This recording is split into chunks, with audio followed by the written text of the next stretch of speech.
ॐ अस्मद्गुरुभ्यो नमः। अथ दुर्गा प्रातस्मरणस्तोत्र। प्रातस्मरामि दुर्गे भवपाशहन्त्रीं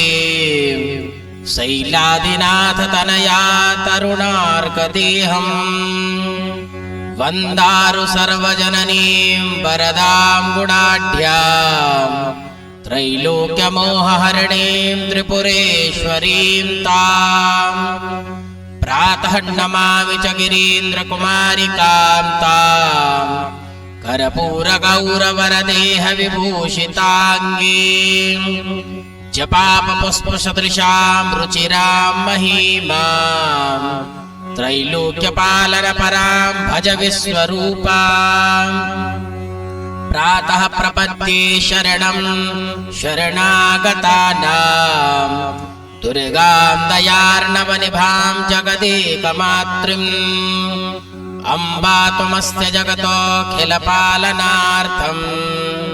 कृष्णान्तरात्मवत् अपि स्थितिरूपिणी स्यात् प्रातस्मरामि ऋणरेणुकशोणिताङ्गीं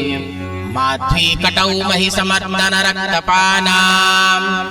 शुम्भं निशुम्भममतकालमुखं हरन्तीं त्रैलोक्यरक्षिणि शिवे त्रिपुरे नमस्ते प्रातः प्रपद्ये जगतो जननीं भवन्तीं या सप्तदशभुवनानि विवाप्य दत्ते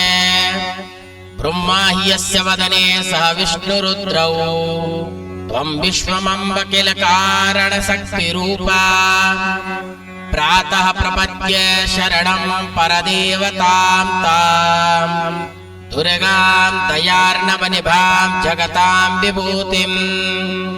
या चण्डिकाख्य जगदम्ब तवानुकम्पा नाशं करोतु दुरितं मम सर्वदोषम् प्रातः प्रपद्ये शरणं जननीं भवानीं यूहं सदा तव कृपां करुणां विभावे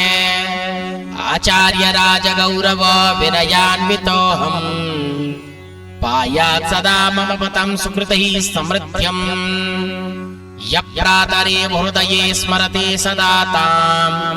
दुर्गां परां भुवनमङ्गलसाधिकाराम्